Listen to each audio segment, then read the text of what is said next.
mas ele firme sobre a rocha permaneceu. Olá amigos, sejam bem-vindos ao canal Defesa da Fé.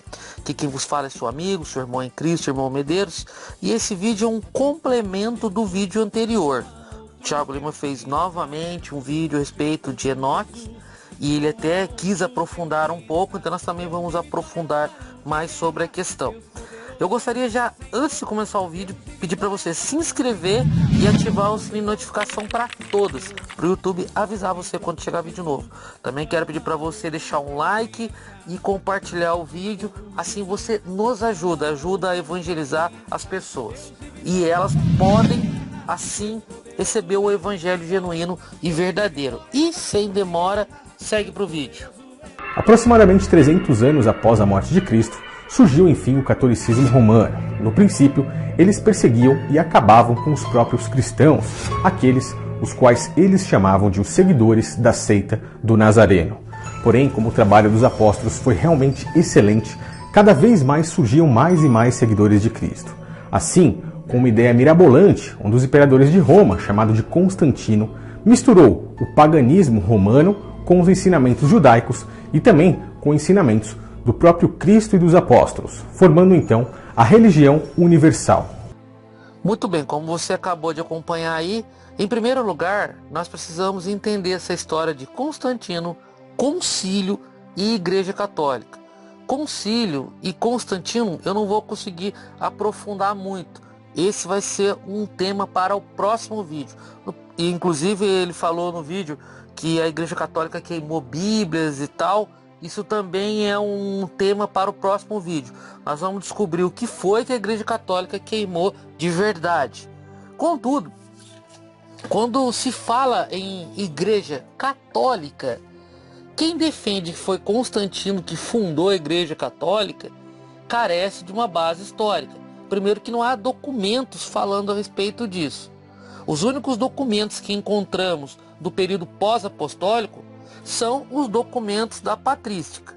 Então, nós vamos voltar aqui a mais de 200 anos atrás, antes de Constantino, para entender uma situação. Vamos ver o que Inácio, e eu quero explicar para você que Inácio, ele era discípulo do apóstolo João, um apóstolo de Jesus. Aliás, João e Pedro, os mais chegados. Então, Inácio, ele era discípulo do apóstolo João e conhecia Paulo. Vamos ver o que ele disse na carta, porque no período da patrística, após os apóstolos, existiam os bispos e eles escreviam cartas, dando orientações e recomendações, e isso era normal. Então vamos ver aqui uma carta que o bispo, de Antioquia, uma carta que Inácio escreveu aos esmirnenses, à igreja de Esmirna. Diz assim, olha: segue a todos, ao bispo, como Jesus Cristo segue ao Pai, e ao presbítero, como aos apóstolos. Respeitai os diáconos, como a lei de Deus. Sem o bispo, ninguém faça nada do que diz respeito à igreja. Prestar atenção aí? Considerai legítima a Eucaristia realizada pelo bispo ou por alguém que foi encarregado por ele. Onde aparece o bispo, aí esteja a multidão. Do mesmo modo que onde está Jesus Cristo, aí está a Igreja Católica. E agora? Há mais de 200 anos antes de Constantino. E tem um detalhe. Não adianta vir dizer, esses documentos são forjados. Não, porque quando você encontra um documento, como você encontraram, como encontraram recentemente aí, há uns tempos atrás, os manuscritos do Mar Morto lá em Qumran, quando você leva isso a um laboratório, dá para ter a noção exata da data. O pessoal do laboratório diz, isso aí tem 2000 anos, isso aí tem 800 anos. Eles analisam o material e conseguem colocar uma data. Eles conseguem mensurar de quando é o documento. Então, não adianta querer, mas é falso e não sei o que, papapá. Não, nada disso. ele escreveu aqui. Agora, veio um questionamento, mas então quer dizer que Jesus fundou a Igreja Católica? Sim, a Igreja Católica, sim, fundou. Agora, a Igreja Romana, daí já tenho minhas dúvidas, né? Porque a Igreja Cristã, ela tem matriz judaica. Então ela não pode ser romana porque ela tem matriz judaica.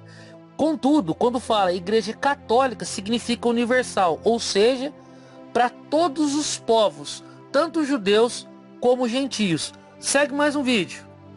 Ao cair, eles então se materializaram em corpos de homens e, por acharem as mulheres então muito bonitas, conquistaram-nas e, ao fazerem sexo com elas, conceberam então filhos com severas anomalias. Pelas escrituras, eles eram então gigantes, os valentes da terra, e de alguma forma os genes desses anjos caídos e dos gigantes passaram até mesmo pelo dilúvio e podem estar no sangue das pessoas até nessa nossa geração. Golias, quando batalhou com Davi, tinha altura de 6 covados e 1 palmo, de acordo com o livro escrito por Samuel, o que chega a quase 3. Muito bem, como você viu aí o vídeo dele, vamos seguir o raciocínio. Em primeiro lugar, para a decepção de muita gente, o livro de Enoque não foi escrito por Enoque, aquele do início lá da Bíblia, aquele que andou com Deus. Não. Primeiro porque na época de Enoque não havia escrita. Segunda coisa, na época de Enoque, após a época de Enoque, houve um dilúvio. E esse livro jamais sobreviveria a um dilúvio. Esse livro foi escrito em 300 a.C. E segundo os eruditos, completou-se na era cristã ou até mesmo depois, talvez 100 anos depois. Então, primeira coisa sobre o livro de Enoque, ok? Para você não atribuir ao Enoque lá do começo da Bíblia, aquele que andou com Deus, o pai do Matusalém. A segunda coisa que você tem que entender é o seguinte: os anjos. Vamos falar um pouquinho a respeito dos anjos, esses anjos caídos que ele diz. Segundo está escrito lá em Mateus, capítulo 22, versículo 30, Jesus explica que os anjos não casam e nem se dão por casamento. Eles são seres assexuados. Ou seja, não tem nada a ver essa história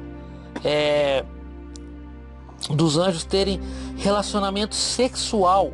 Até no vídeo anterior alguém perguntou, mas os anjos não são espíritos? Exatamente. E por serem espíritos são assexuados, não é? Aí a pessoa já tem uma teoria de que ele assume uma forma corpórea e com um órgão genital ainda por cima.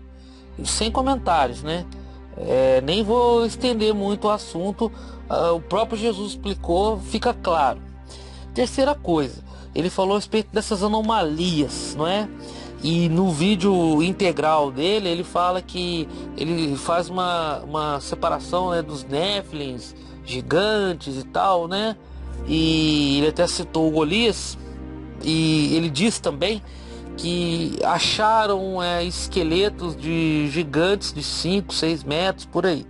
Em primeiro lugar, por que você nunca viu, ou nós nunca vimos, alguém grande desse jeito andando? Você já viu alguém de 5 metros andando 6 metros? Eu não vou dizer para você que eu moro na roça, porque alguém vai dizer, eles estão escondidos. Não moro na roça, mas eu já fui algumas vezes no meio do mato, eu nunca vi alguém desse tamanho. E ninguém nunca viu ninguém desse tamanho. Então, por favor, vamos parar com isso, né? Isso daí é um puro fake news. Vamos ser honestos, vai. Além do que, o Golias, ele tinha, segundo a Bíblia, 6 côvados e 1 palmo, médio por volta de 2,80 metros.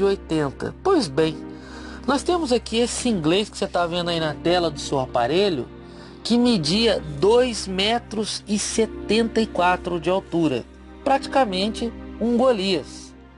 Então, tem pessoas que têm distúrbios, né, no organismo.